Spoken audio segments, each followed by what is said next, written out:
Bluetooth speaker है, सब इसके अंदर मौजूद है। यहाँ पर आप देख सकते हैं, यहाँ पर एम्पलीफायर भी इसका लगा हुआ है। और ये रिपेयरिंग के लिए मेरे पास आया है। इसका जो साउंड है, ये साउंड बिल्कुल खराब आ रहा है, साफ साउंड नहीं आ रहा है। तो चलिए देखते हैं कि ये जो साउंड बार है, इसके अंदर क्या प्रॉब्लम निकलता है और हम इसको कैसे सॉल्व करते हैं। और ये इसके अंदर जो साउंड आता है, बहुत ही बढ़िया और अच्छा साउंड आता है। लेकिन अभी जो साउंड आ रहा है वो बहुत ही अलग तरीके का साउंड आ रहा है, जो कि फटा फटा सा आ रहा है। जो हमारा जब स्पीकर फटता है वैसा आवाज आ रहा है। तो चलिए इसके अंदर क्या प्रॉब्लम निकलता है देखते हैं। ओके, चलो। तो यहाँ पर आप देख सकते हैं जो टावर है, ऐसे दो टावर है, दो स्पीकर है। लेकिन ये इसके अंदर एम्पलीफायर है, इसीलिए ये इस स्पीकर रिपेयरिंग के लिए आया है। तो ऐसा दूसरा स्पीकर भी है, तो उसमें खाली स्पीकर है अंदर, बाकी इसके अंदर एम्पली और स्पीकर दोनों फिटिंग है, इसीलिए इसको रिपेयरिंग के लिए लाया है। तो चलिए, ये देखिए यहाँ पर एम्पली इसके अंदर फिटिंग हुआ है, तो इस तरह का है। तो चलिए देखिए, पीछे से एक दूसरे साउंड के लिए आउटपुट निकाला है।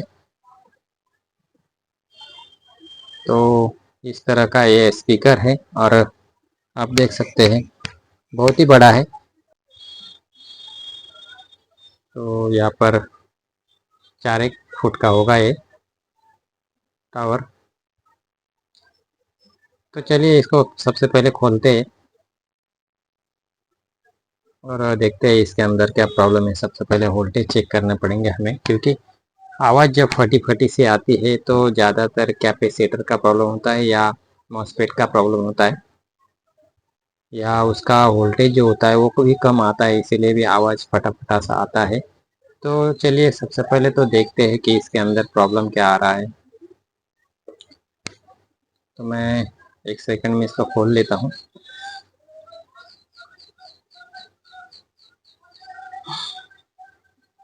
तो यहाँ पर ये जो स्क्रू है, बहुत सारे लगे हुए थे, तो मैंने पहले कुछ खोले हैं, अभी 2-4 बाकी थे, तो वो भी खोल लेता हूँ।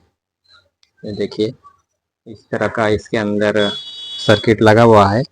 तो यहाँ पर ट्रांसफार्मर भी बहुत ही बड़ा है, उसके अंदर लगा हुआ है।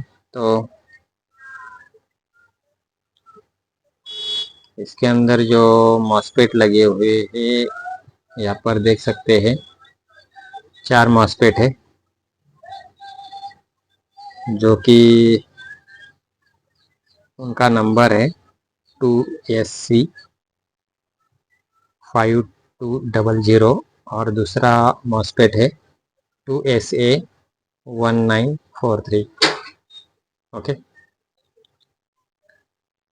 तो यहाँ पर देखिए, मैं वोल्टेज चेक करके आपको बता रहा हूँ। जब मैंने वोल्टेज चेक किया, यहाँ पर जो वोल्टेज सब सही है, लेकिन आवाज़ तो ख़राब आ रही है। जहाँ जहाँ जितना वोल्टेज चाहिए वहाँ तो क्लियर वोल्टेज यहाँ पर दिख रहा है, लेकिन हमारा प्रॉब्लम जो है कि आवाज़ साउंड में ख़राब आ रहा है या फटा फटा सा आ रहा है। तो जब कभी आपका सब वोल्टेज ओके दिखाई दे और ऐसा प्रॉब्लम आता है, और कभी आपका जो अभी जो मॉसफेट लगे हुए हैं इसके अंदर, और इसका हीट सिंक जो होता है बहुत ज़्यादा तपता है, हीट होता है ज़्यादा। तो ऐसी कंडीशन में हमें जो मॉसफेट होते हैं वो चेंज करने होते हैं। तो ये देखिए, यहाँ पर 4 मॉसफेट लगे हुए हैं, और अभी मैंने ऑन किया है। ऑन करने के बाद यहाँ पर मैंने यहाँ पर टेम्परेचर देखा तो बहुत सारा उसका हीट हो चुका है। यहाँ पर देखिए, बहुत ही हीटिंग हुआ है। अभी हीटिंग क्यों हो रहा है कि इसमें कुछ जो मॉसफेट है ये वीक हो चुके या ख़राब हो चुके, इसीलिए ये जो है ये हीटिंग ज़्यादा कर रहा है। तो ऐसे समय में हमें ये जो मॉसफेट है ये बदल देनी चाहिए। तो ये जो 4 जो है ये हमें बदल देना चाहिए। तो चलिए इसको चेंज करने के बाद इसका आवाज़ देखते हैं कि कुछ फ़र्क पड़ता है या नहीं पड़ता है। ओके, तो यहाँ पर चेंज करने के लिए हमें यहाँ पर ट्राई करना पड़ेगा इसको। तो ट्राई करने के लिए हमें सोल्डरिंग निकालना पड़ेगा। तो चलो मैं पेस्ट लगा देता हूँ और जल्दी से इसको निकाल देता हूँ। तो मैं थोड़ा सा कट कर लूँगा क्योंकि बहुत सारा टाइम इसको लगेगा जब ये निकालने के लिए और बिठाने के लिए। तो मैं एक ही निकालने का आपको दिखा दूंगा, बाकी सब जो है मैं फिटिंग के बाद ही आपको बता दूंगा और दिखा भी दूंगा, क्योंकि इसमें ये जो काम करना होता है उसमें बहुत सारा वक्त लगता है, जितना हम वीडियो को नहीं दे पाते, क्योंकि आप भी बोर हो जाएंगे इतना सारा लाइव डायरेक्ट निकालेंगे तो आप बोलेंगे ये क्या चालू है। ओके, तो इसलिए मैंने आपको बता दिया क्या करना है। तो ये करने के लिए देखते हैं क्या होता है। तो शोल्डर निकालने के लिए हमें डिसॉल्व वायर में पंप लेना पड़ेगा, पंप से थोड़ा जल्दी हो जाएगा। तो चलिए मैं पंप ले लिया है और पंप से जल्दी हो रहा है, देखिए डिसॉल्व वायर से जल्दी नहीं हो रहा था।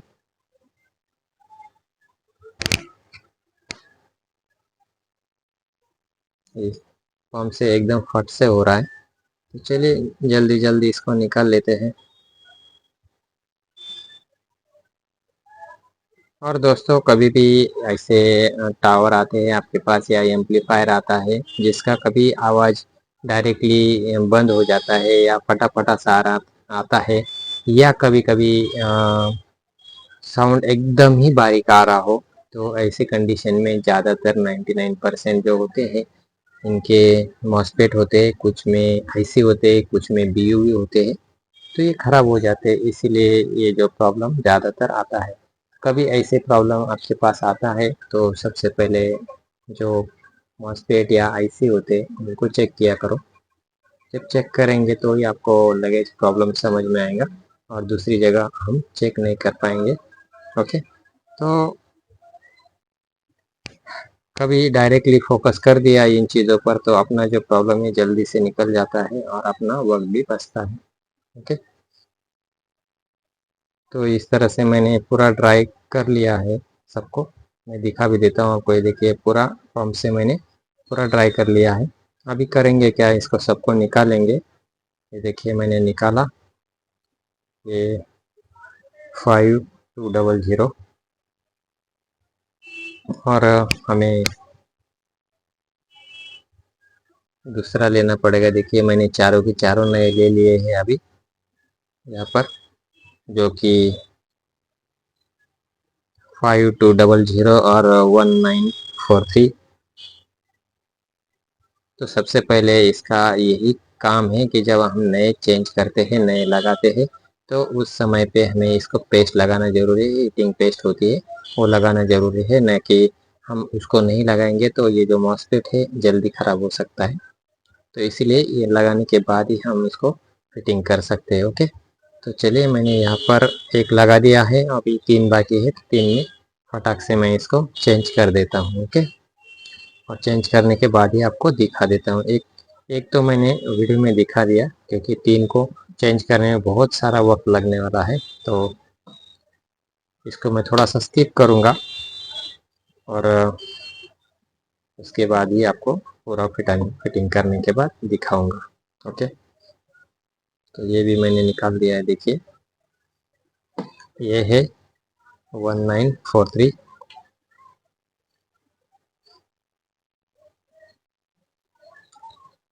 तो इसकी जगह पर हम सब नए जो मॉसफेट थे सबको लगा दिया, और अभी जो सोल्डरिंग है बची थी तो सोल्डरिंग मैं कर देता हूँ यहाँ पर पूरी तरह से।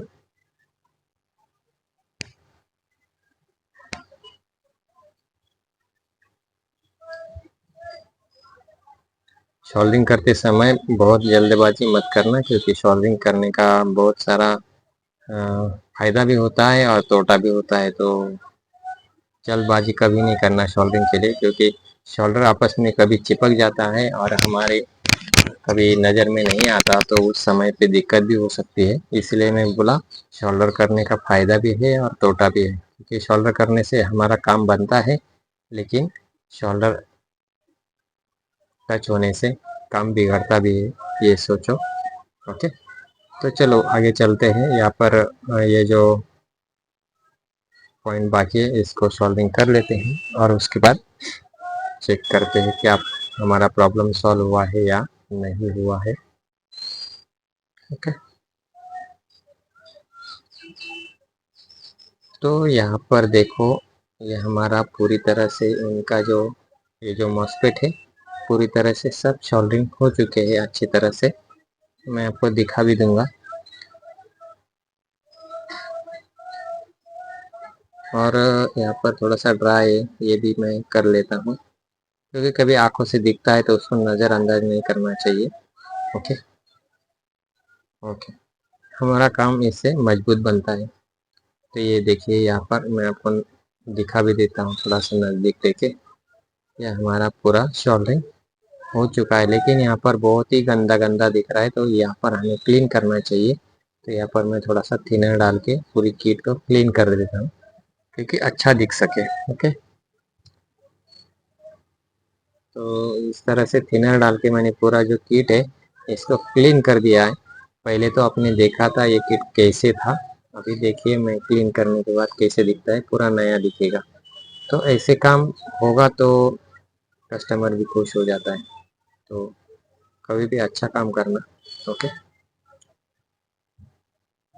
तो चलिए, यहाँ पर मैंने पूरी तरह से इसको जो किट है इसको क्लीन कर दिया है। अभी देखिए, मैं आपको नज़दीक ला के दिखाता हूँ पहले कैसे दिख रहा था और अभी किट कैसे दिख रहा है। ओके, ये देखिए पूरा एकदम क्लीन हो चुका है। ओके, चलो अभी ये देखिए, सब ये फिटिंग होने के बाद ये जो मॉस्फेट है मैंने सब फिटिंग कर दिए है। अभी इसको चेक करते हैं। ओके, ये स्क्रू वगैरह लगा देता हूँ और स्क्रू लगाने के बाद इसको ऑन करके चेक भी करेंगे और म्यूजिक बजा के दिखाते हैं आपको कि इसका साउंड ओके आ रहा है कि नहीं आ रहा है। ओके, तो चलिए यहाँ पर मैं 2-3 स्क्रू लगा देता हूँ यहाँ पर और ऑन भी कर देता हूँ।